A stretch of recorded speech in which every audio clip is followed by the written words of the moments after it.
Moi, je suis la porte. Si quelqu'un entre en passant par moi, il sera sauvé.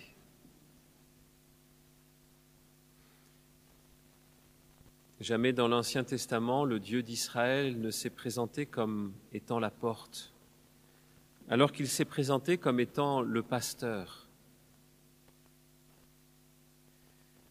Que veut dire Jésus lorsqu'il se présente comme étant la porte? La porte, c'est cet espace entre deux lieux.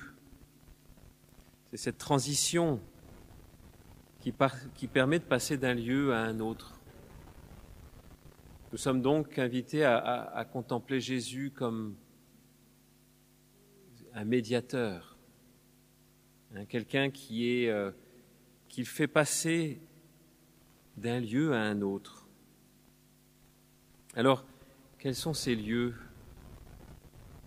Quels sont ces lieux dans lesquels la porte permet de passer?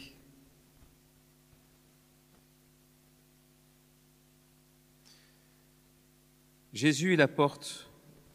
Jésus est la porte pour entrer dans la bergerie. Amen, amen, je vous le dis, celui qui entre sans passer par la porte, celui qui entre dans la bergerie sans passer par la porte, celui-là est un voleur et un bandit.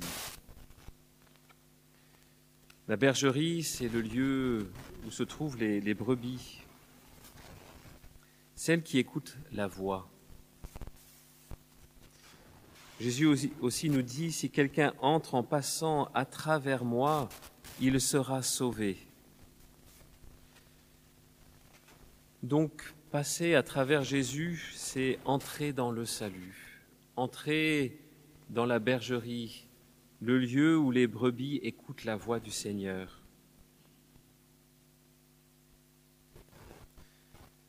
Donc, Jésus est celui qui nous fait entrer dans le salut.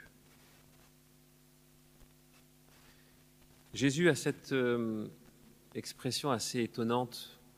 Il dit « celui qui passe à travers moi ». C'est étonnant, que veut dire passer à travers Jésus? Saint Augustin a longuement développé ce passage. Jésus nous invite à entrer en lui. Pour être sauvé, il faut entrer en Jésus. Pour écouter sa voix, la voix du Seigneur, il faut entrer en Jésus. Entrer en Jésus, c'est non seulement être en sa présence, mais c'est aussi recevoir sa vie. C'est laisser vivre Jésus en nous, pour que notre vie jaillisse de lui. C'est l'expérience dans l'Esprit Saint de vivre en Jésus.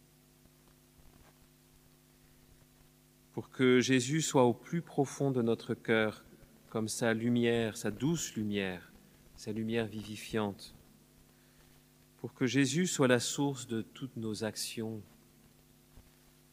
Pour qu'il vive en nous et que nous soyons en communion les uns avec les autres.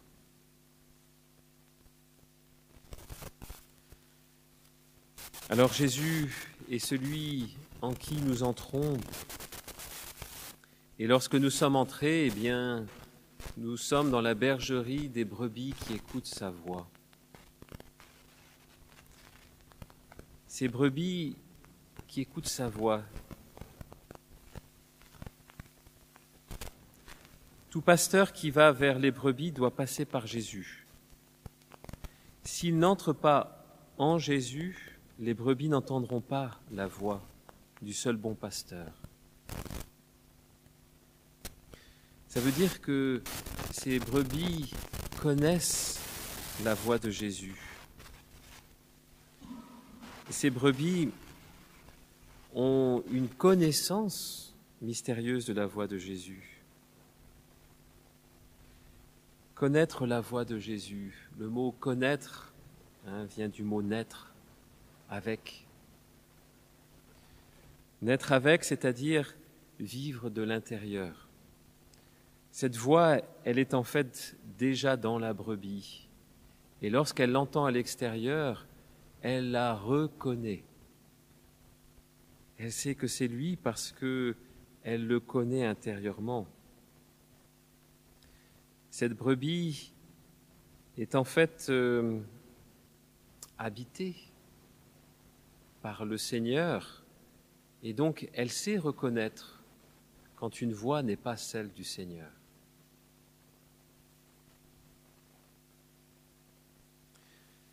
Ces brebis, Jésus les fait entrer et sortir et elles entendent sa voix. Ce sont des brebis qui sont très probablement aveugles parce qu'elles ne reconnaissent le bon pasteur que par la voix. Donc, très étonnant, ces brebis ne voient pas le bon berger, il semble. Elles ne le reconnaissent que par sa voix. Et donc, elles sont capables uniquement de le reconnaître par ce qu'elles portent en elles. Comme dirait sainte Thérèse d'Avila, un esprit sans l'autre esprit. C'est-à-dire que par voie de connaturalité, lorsqu'une brebis vit de l'esprit du Seigneur, alors elle est capable de reconnaître sa voix.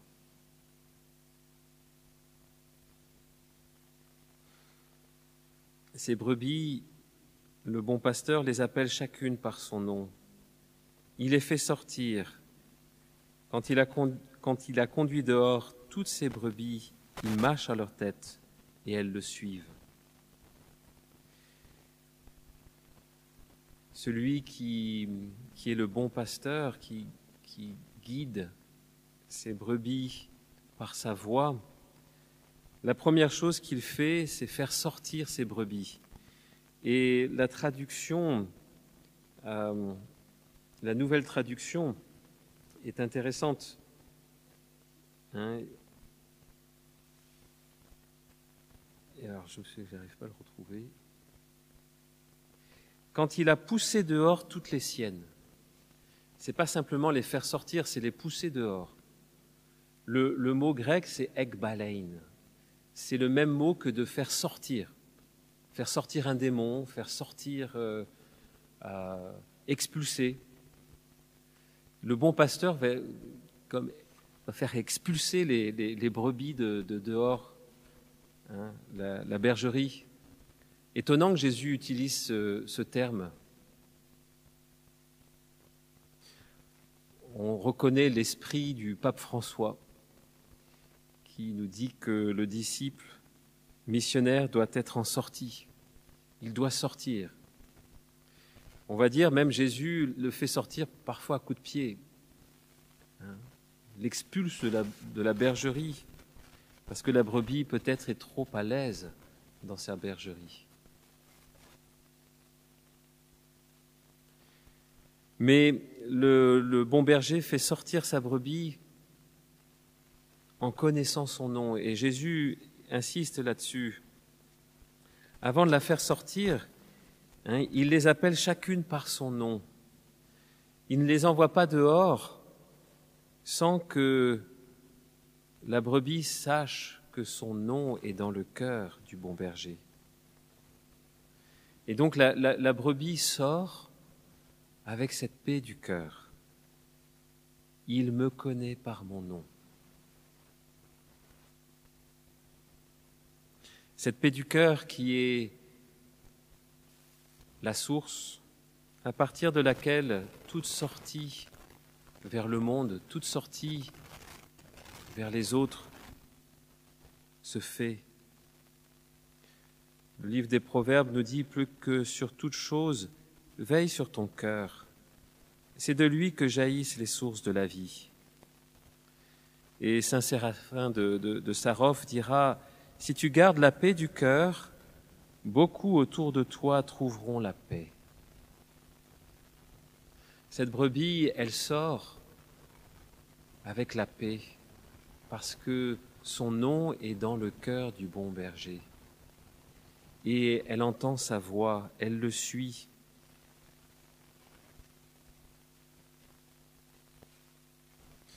Sortir en écoutant la voix de Jésus, en ayant la paix du cœur, car il connaît son nom. Alors la brebis apprend à suivre Jésus. Le bon berger est celui qui sort à la tête de son troupeau. Et donc son troupeau va le suivre. Tout berger sait très bien que ça ne marche pas. C'est pas vrai. Normalement, un berger n'est pas à la tête et les brebis ne suivent pas le berger. Normalement, un berger est plutôt derrière avec le chien et le chien fait avancer les brebis dans la direction parce que les brebis vont pas suivre le berger, ça c'est clair. Et donc là, on est face à un berger très étonnant et des brebis très étonnantes. Ce sont des brebis aveugles et ce sont des brebis qui suivent le berger. Ces brebis vont suivre Jésus. Saint Pierre nous dit que ceux qui ont été appelés et qui sont baptisés doivent convertir leur cœur, obtiendront le pardon de Jésus, peuvent recevoir l'Esprit Saint, mais en vue de pouvoir suivre Jésus.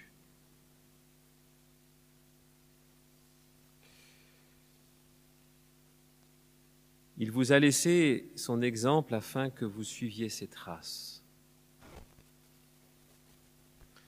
Écouter et suivre Jésus dans une écoute intérieure de sa voix, c'est finalement suivre les traces de Jésus. Nous devons devenir tels ces bons chasseurs qui repèrent les traces du gibier dans les forêts. Jésus a laissé ses traces. D'abord, dans les Écritures saintes, il nous a montré la voie dans les évangiles. Ces traces se trouvent dans la lecture des Écritures saintes, mais aussi en regardant comment les saints qui se sont laissés conduire par Jésus, qui ont suivi Jésus, ont eux aussi suivi les traces de Jésus. Suivre les traces de Jésus, c'est une attitude intérieure et extérieure. Saint Pierre nous dit que Jésus, en souffrance, s'en est remis à Dieu face à l'injustice des hommes et a obtenu ainsi le salut pour tous les hommes. Suivre les traces de Jésus, c'est accepter d'accueillir ce que la vie nous donne, ce que le Seigneur nous donne à travers la vie, comme une offrande offerte à Dieu pour le glorifier, pour notre salut, pour le salut des frères. Cette attitude, Saint Pierre nous dit que nous avons été appelés à cela. Alors, si nous suivons le bon berger, eh bien, le psalmiste nous dit que nous serons en sécurité, nous pourrons traverser la vallée de la mort. Il nous conduira aux eaux vives. Grâce et bonheur m'accompagnent tous les jours de ma vie, même dans les épreuves, car le Seigneur est mon bon berger. Ce que Jésus vise en nous conduisant, en étant notre bon berger, c'est notre vie en abondance. Je suis venu pour qu'ils aient la vie et la vie en abondance. Suivre Jésus, c'est entrer dans l'abondance de la vie. Alors, nous pouvons faire nôtre cette prière de collecte que nous avons eue au début de la messe. Dieu éternel et tout-puissant, guide-nous jusqu'au bonheur du ciel. Que le troupeau parvienne malgré sa faiblesse, là où son pasteur est entré victorieux.